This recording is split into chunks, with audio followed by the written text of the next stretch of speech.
first of all, thank you very much to ATV and Camila and Frederica and Christian for having me here this morning. Really excited to be here. It's a great time to be an entrepreneur. And as we'll talk about, the effect of COVID-19 has really served to speed things in innovation. So let's just jump right in. I think Frederica and Camila and Christian all mentioned that AI is absolutely crucial today. And it's absolutely crucial, and there's a lot of cool things that are going on in AI. And sometimes, as an entrepreneur and innovator, you might get intimidated by just the sheer scale of some of these innovations, and what does it mean to you? And there's a really nice paper that was published up here on the left-hand side, which if you're computer science oriented, you can read it. This just came out a few days ago, but this has to do with how AI is now starting to understand the world, basically. So pretty exciting stuff. All of that's going on, and Christian just mentioned all the cool things in automation. And cool is really nice because it's cool. But I think that we need to make sure that the kinds of things that we look for within AI are things that will have an immediate impact, things that can help change things in the near future. So don't get intimidated by all of the breakthroughs that are occurring in AI. There are lots of practical things that we can focus on instead. And data-driven technologies which can have impact in the near term. And there are many different opportunities there, and that's what we need to focus on. As I think also, as Christian and Camila and Frederica mentioned, all businesses have changed because of COVID-19. And the effect that it's had is it's been like a time machine that's forwarded the future to us today. So before COVID-19, things were moving along and we were virtualizing things and automating things. But because of COVID-19, all of those processes were speeded up. And in particular, today I'll talk about two illustrative examples. And I picked healthcare and financial services because both are very big in the Danish economy. But this applies equally to every industry. So no matter what industry you're in, these two examples I'll give can hopefully serve as a blueprint for your industry as well. So just think of the future having been fast forwarded to you today, and this is where the exciting part lies in being an entrepreneur. So I was an entrepreneur for a long time, and I, as a VC, I work with a lot of entrepreneurs nowadays. And the perpetual question for every entrepreneur is this one: is what is the future going to look like? And in fact, what we'll see is that the future is basically defined by the present today. So let's look at healthcare just to begin with. So before COVID came about, if you looked at what the World Health Organization had defined for our needs as a society for healthcare, what they identified was that what we need is really high volume care, the ability to deliver high volume care, and healthcare that was contactless, because the most scalable sort of healthcare is contactless. And so using technology to be able to deliver high volume care. And if you look at the present, what does COVID-19 pushing us into? Once again, is the ability to deliver high volume care and care that is contactless. So what we're seeing, in fact, is that the future is now. The healthcare environment that we're facing under COVID-19 reflects the healthcare environment that we're going to be seeing going forward. Within healthcare, there are two basic guideposts. Healthcare is a human right, but nowhere in the world do we have enough of it. It doesn't matter if you're in the developed world or the developing world. No human society has enough healthcare, but it's a human right. Healthcare is also a zero-sum game. Every dollar that we spend on one aspect is a dollar that we cannot spend elsewhere. So we have to pick the right areas within healthcare so we can have maximum impact. And in this, by focusing on impact, This helps us also focus in on the right areas of healthcare technology and healthcare AI. So I mentioned that the entrepreneur's challenge is always to understand what does the future look like. COVID-19 has really brought that future to us today. And this is why I say that the crisis of COVID can be a catalyst, can be a catalyst for positive change and to push us into doing innovations more quickly rather than slowly as we were doing before. So if we can solve the healthcare scalability challenge that we face today under COVID-19, if we do it right, if we do it well, we also solve the healthcare as a human right challenge for our future. So it presents us with the unique opportunity of providing this human right, and by using COVID-19 as a way of actually framing how our technology innovation might begin. Impact in providing this human right of healthcare impact is, of course, something that needs to be delivered scalably and across all the aspects of healthcare: diagnosis, prevention, treatment, and data-driven technologies, AI, and machine learning give us the best opportunity for doing so. Data-driven technologies are ubiquitous. There's something like 6 billion mobile phones on the planet today, out of a population of, 7.7, 7.8 billion. And because mobile phones are very data-driven, it allows us to provide targeted care and helps provide bridges to care. Both today in our COVID-19 present and also in our post-COVID-19 future. So a simple way of looking at this is that if you think about impact as being one part of the equation and complexity being another part of the equation. So as an innovator, you're thinking about impact and complexity of the solution that you build. It's the goal of identifying these A over B equations with the largest values of A. So how can you find really big problems which can be practically solved with solutions that are not overly complex? And this is how you maximize impact. So A over B. And digital healthcare solutions have the biggest impact due, again, to the ubiquity of mobile devices and the deluge of data that Frederica and Camila and Christian talked about. We're drowning in data, and these volumes of data are only getting bigger.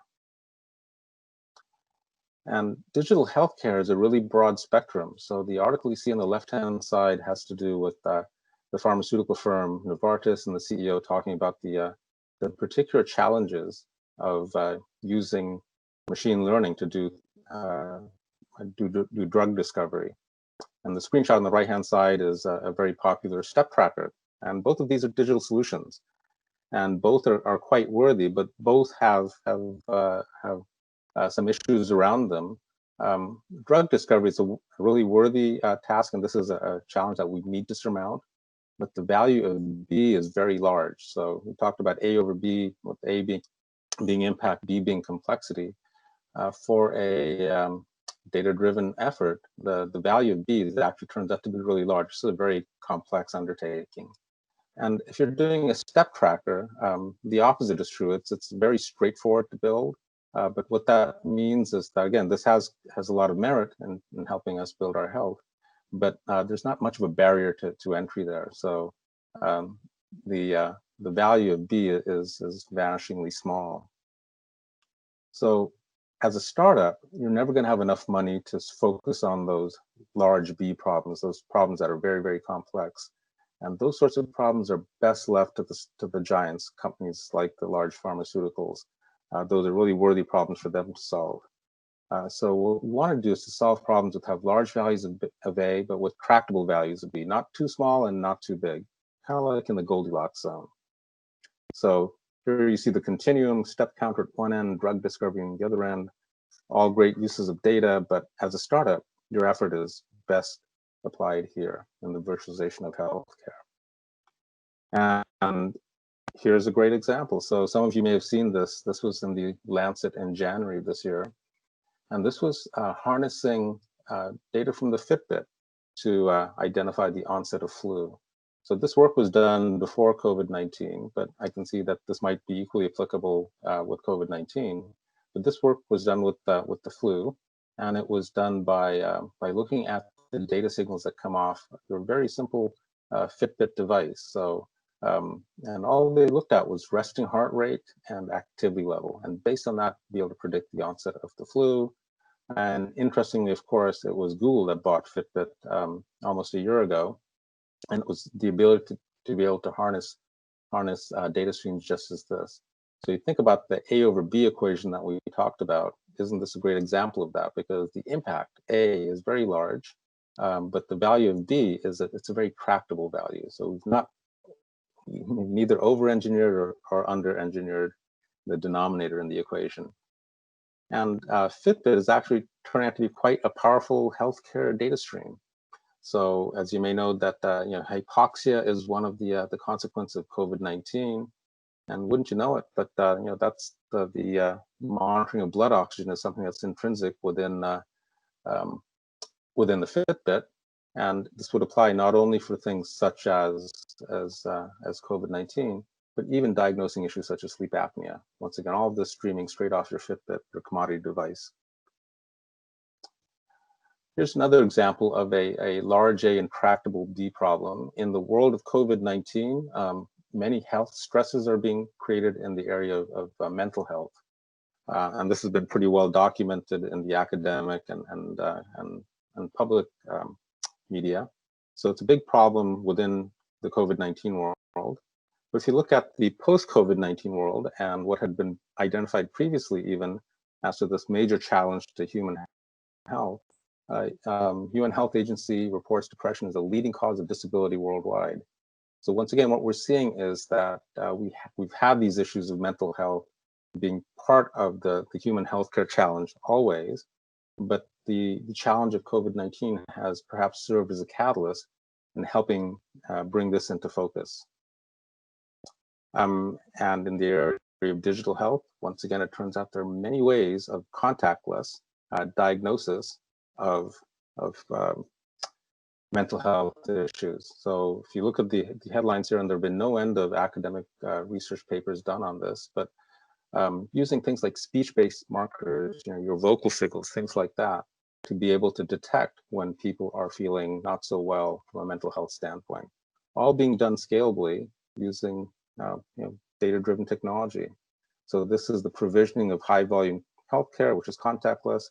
And once again, we can apply that today when we have acute need within mental health under COVID-19, and particularly acute because of the social distancing robbing you of the ability to be able to interact with other people. And by solving the problem today, we also end up solving the longer term problem that we have with mental health anyway. And interesting in the field of mental health, not only are there technologies for diagnosing, but there are even technologies for being able to provide therapy at scale using data-driven technology. A couple of examples over here. The work from Stanford, which is the paper on the bottom, has even been released publicly online under a chatbot called Wobot. So highly scalable, once again, and completely contactless. So you can see how this would solve a problem today and be equally applicable going forward for healthcare needs in the future. And as I'd mentioned earlier, there's essentially no end of work that's been done in the academic realm, and it remains for us now to effectively take this out on commercial deployment as well. But there's been essentially no end of work that's been done in the academic end for being able to use data-driven technologies for provisioning mental health care. So under COVID-19, we've all become familiar with this term of curve flattening. And in fact, when COVID first burst upon us, it was the non-pharmaceutical interventions of social distancing that were brought into the lexicon. And in the post-COVID-19 world, how do non-pharmaceutical interventions apply? Well, look at this. You've got cardiovascular disease as being the largest killer of people in India. So this is a major health issue, and cardiovascular health is a major health issue in the developing world. Turns out it's a huge issue in the developed world as well.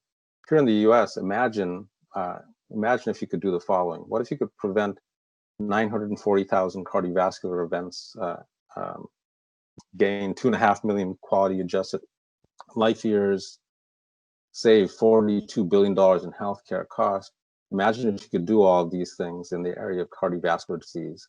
How could you do that? Major impacts here. This is a large value of A. How could you do that scalably? So all of the figures on the previous screen came from the paper down here on the bottom left-hand side, which is using behavioral economics to achieve better cardiovascular health. And it turns out that behavioral economics has been very broadly used within cardiovascular health to improve outcomes. And behavioral economics, interestingly, is exactly the same technology that Amazon uses to get you to push the buy button. So here's a technology which has been broadly used in the commercial arena, and there's a tremendous application of it within the healthcare arena, completely data-driven. Once again, delivering high-volume healthcare that's contactless. Final example I'll give here in healthcare, which is the issue with inpatient patient care. As the cases were spiking here in the US and also in Europe and elsewhere in the world, we were running out of inpatient rooms in hospitals. And in fact, you can see the headline here from the medical publication Stat News. Physicians in Italy were calling for more patients to be treated at home. And if you looked at actually the published research here in the US before COVID-19, the predictions were that we were going to run out of inpatient care facilities anyway because of the aging of the population. So in the COVID-19 world, we've had a shortage of inpatient facilities. Even absent COVID-19, this is going to be an issue in the US. So in the post-COVID-19 world here too, we're going to have an issue with the ability to provide inpatient care. And once again, it turns out there are many different research projects that have been done in the academic space. A bit of it that was spearheaded by Johns Hopkins University here in the US about using hospital at home. So a data-driven way of providing high-volume healthcare that's contactless for patients who are less acute and who are very effectively, cheaply, and efficiently treated at home, thereby freeing inpatient facilities for those who may need that acute care. So once again, we're seeing here the future being defined by the present. And this is applying everywhere. So coronavirus testing heretofore has been done in lab settings, as you see there on the left-hand side, because of the acute strain that this is placed on, the testing has placed on the healthcare infrastructure. Innovations that allow you to do diagnosis using mobile phones. This particular project that you see, interestingly, was first begun to help with diagnoses of Zika, Lassa fever, hemorrhagic fever, etc. Because of the crisis as catalyst effects of COVID-19, it was repurposed for focusing on COVID-19 instead. So these large A tractable B problems are everywhere, and in very very large measure serviced by the ubiquitous smartphone. But here's where artificial intelligence can be put into practical use, using large-scale data streams, using machine learning to be able to solve problems which are within the scope of solution today. You don't have to look very far ahead to be able to solve these issues. And the FDA here in the US has been actually giving approvals for data-driven solutions, mobile solutions. And so we've seen massive changes in healthcare that are being catalyzed by COVID-19. And these sorts of changes, and Christian had a slide on this, which said that all businesses are changing. So certainly we're seeing changes that are being driven by AI and big data in the field of healthcare, but every industry is being impacted. And let's talk about financial services. And financial services is facing an issue not only because of the social distancing aspects of COVID-19, but also because some of the large players, the large big data and machine learning and AI players, Google and Amazon in particular, are entering spaces such as financial services. And as a typical CEO, you might find yourself pulling your hair, thinking, "Oh my gosh, what do we do? We're in the traditional financial services sector and we're facing threat from these large AI-driven companies. What do we do? So let's take a look at that. Here's the financial services business in a very simplified fashion. But financial institution essentially is in the business of taking in deposits and then loaning that money out to people who borrow the money. And in return for borrowing the money, you pay interest back to the financial institution, a portion of which the financial institution will remit to the depositor as interest, and then the remainder becomes profit. So this is the financial services business in a nutshell. So the parties that are driving this business in the end are actually the borrowers. It's all about borrower risk. If you get borrower risk wrong, the rest of your business model falls apart. So how does big data and AI and machine learning play in this space? The traditional way to determine borrower risk, which is really trying to figure out what's the integrity of this person, how can we tell whether he or she will pay off their loan on time, has been to use low dimensionality data, meaning just a few different numerical scores. You might look at their credit score, or their assets, or their income. So 3 dimensions right there, so a dimensionality of 3. And it might be that the data is big because you have these dimensions of data going back 100 or more years, but the dimensionality is still very low. You're only looking at a few different, very small number of different measures for someone's loan worthiness. And this also ends up limiting your scalability because only the people with the defined dimensions are able to get the loan. So it may be that you're a fresh university graduate, you don't have those measures as yet, or maybe that you live in a part of the world where that's just not part of the world that you live in. So you're lacking those measures. And as a consequence, you may not get the loan that you deserve. So what are the challenges here? So in the data-driven world, we're looking at very highly dimensional data. So dimensionality, which is into the thousands, and essentially approaching the world with the idea that all data is credit data. And Christian touched on this in his slides, but these are the impacts that are being made, is harnessing all these different sources of data and repurposing them to drive new business. And this is done in real time, and it's super highly scalable because essentially, if all data is credit data, then all of us possess actually some of those measures that allow us to establish our loan worthiness. And because this is all done by data signal, it's completely non-contact. So I don't need to have physical access to a bank to be able to get that financial instrument. I can do it through my mobile device. So I'll give an example here, and there are many examples, but there's just one I'll touch on.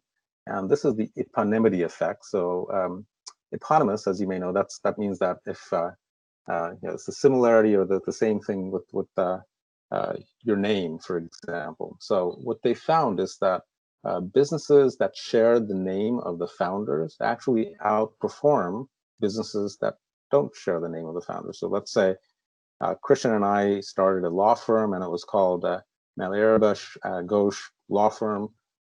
We would actually outperform that same law firm that we were in if it were merely called Nordschell and Attorneys. So the fact that our names were attached to it actually invests that company with a higher degree of success. It turns out that also applies in your email address. So if your email address is, for example, shomit.ghosh@gmail, I'm actually a better loan risk than if my email address were sushilover43@gmail, for example. As I mentioned, all data is credit data. So here are some of those highly dimensional data signals that can be used to assess my loan worthiness. As I just mentioned, my email address. So yes, you can look at my credit score and also look at my email address. Cell battery strength. Turns out that there is a direct correlation between the strength of your cell battery when you apply for a financial instrument and the worthiness you have for servicing that financial instrument.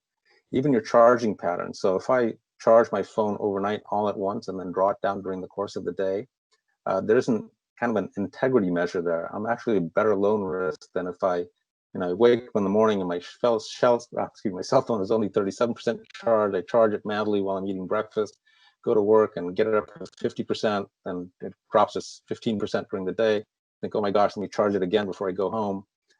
That kind of a charging pattern is actually indicative of someone who's not as good of a loan risk, because it's showing that you may not have the ability to really effectively think ahead. So you can think of this, even your cell phone battery and the way you charge it is an actual and correlatable loan worthiness signal. The timestamp of when you apply it for a loan, essentially it turns out that if the first thing you do when you turn up at work in the morning is to apply for a personal loan, you're less loan worthy than, for example, if you waited to your lunch hour. So the timestamp is also a dimensionality of your loan worthiness. Phone contacts. One of the things that that fintech companies have discovered is that your circle of friends are really a good measure of your integrity. And so one of the things that is indicative of your loan worthiness is how responsive your contacts are to receiving a call from you. So if I call Camila and she just sends my call directly to voicemail, I text Frederica, she waits a week to respond.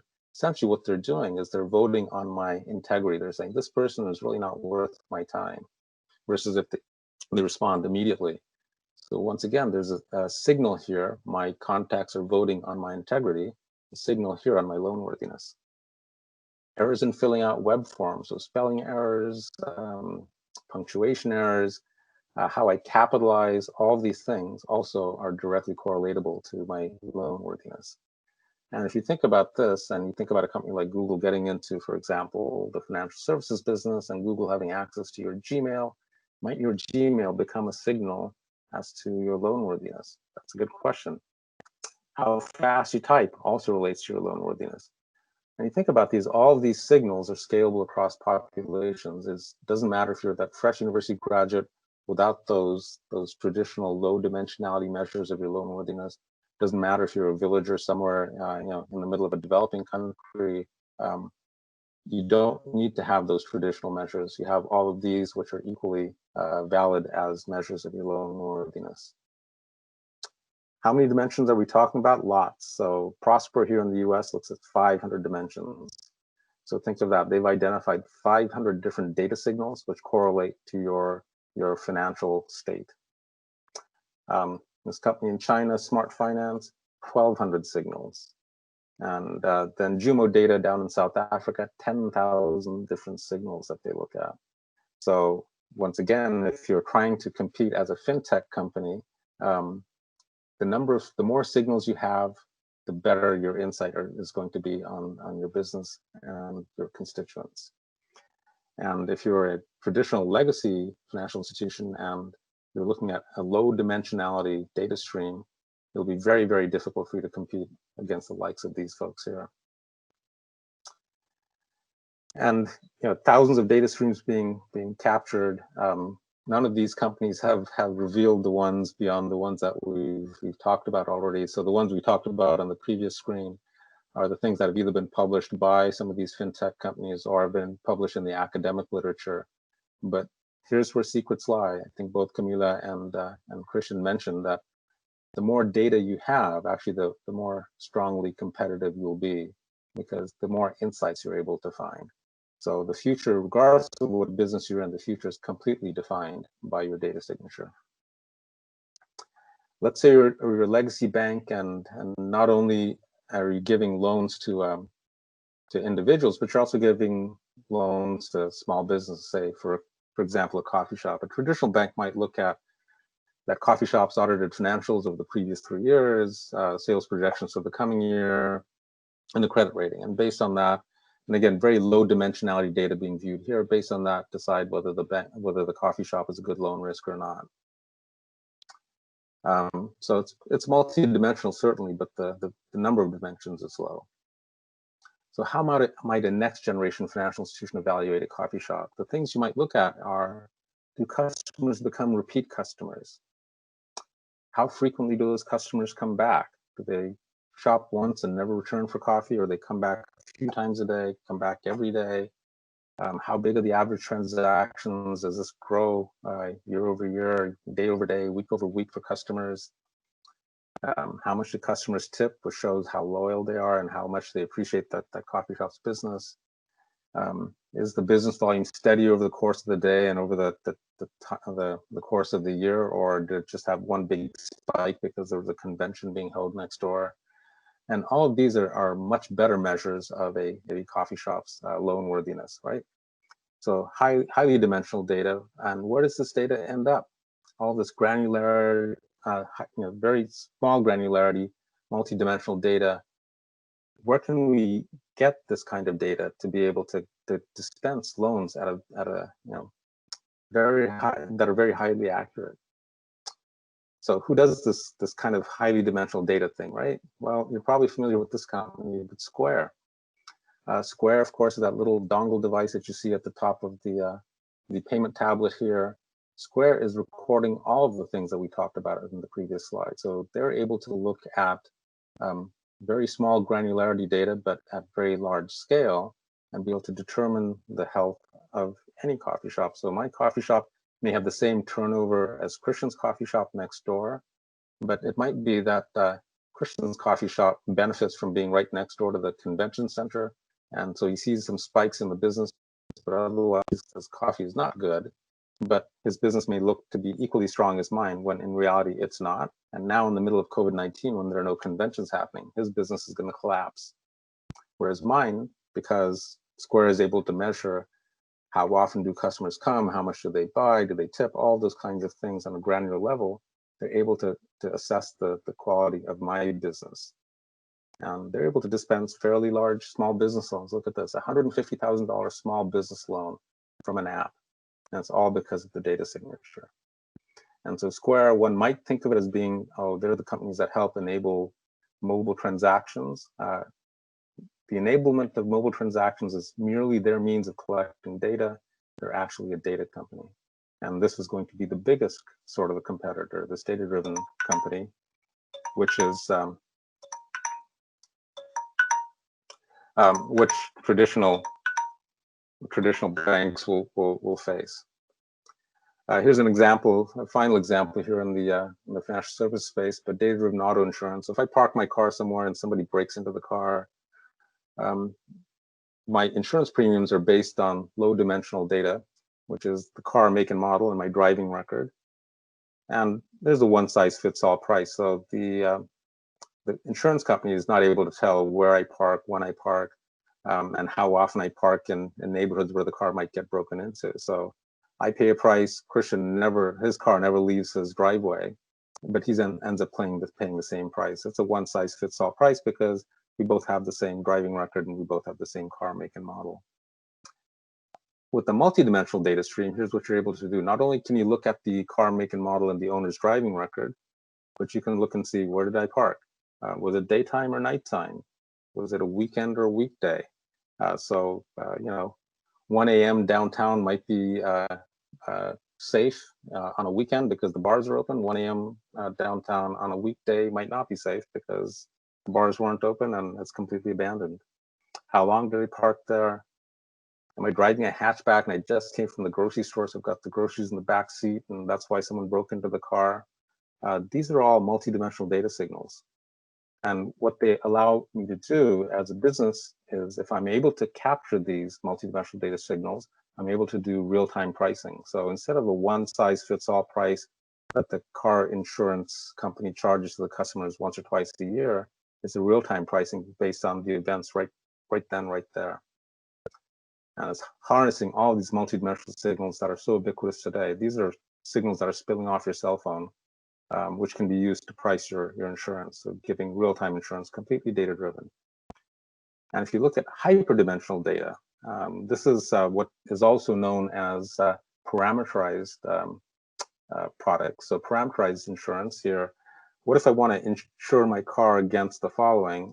When an elephant stands on the car during a rainstorm, 23 hours after 5.1 magnitude earthquake on a weekday, but only if I'm not near public transportation that can take me home.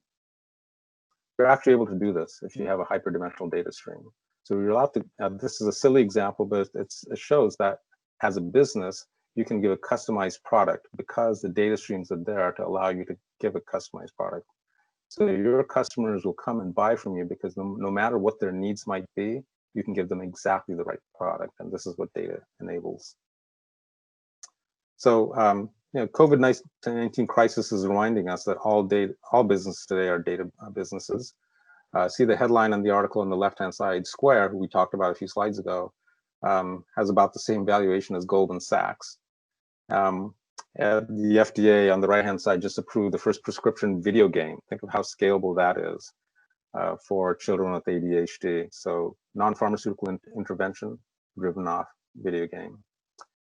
There's some technology disruptors which are helping us here in this age. So we're seeing this trend towards increased virtualization because of COVID-19, and this trend towards virtualization will not end. Christian mentioned even things like education. The changes we're seeing today because of COVID-19 are going to continue going forward. 5G is now starting to get deployed, and we could use it for multiplayer gaming, which I guess would be fun, or we can also enable high impact solutions such as telehealth. Data is becoming ever more hyperdimensional, and as a practitioner of AI and big data and machine learning, you need to capture as many dimensions of data as possible. Behavioral economics is a tremendous tool. This is a way of getting positive behavior using data-driven techniques to see, is that behavioral economics actually working on the subject at hand? And data ethics is increasingly important as a differentiator. So you as a business can outcompete the big guys if data ethics is a foundational element of your company. Is this a good time to be an entrepreneur? Absolutely, for some of the reasons we just talked about. And in fact, if you look at the published research here too, as far as innovation in times of crisis, it turns out that startups are more innovative and are better at identifying actual problems when times are tough, because you don't have the luxury of focusing on things that don't that don't have impact, that aren't important. So this is actually a great time to be an entrepreneur. This multidisciplinarity is key. So, and what I mean by that is that no matter what business you're in, you need to surround yourself with people who understand data, and you need to surround yourself with people who understand behavioral economics. And in times of crisis, good teams win. So what better time to be an entrepreneur, because you are a good entrepreneur. So this is your time. And with that, thank you very much.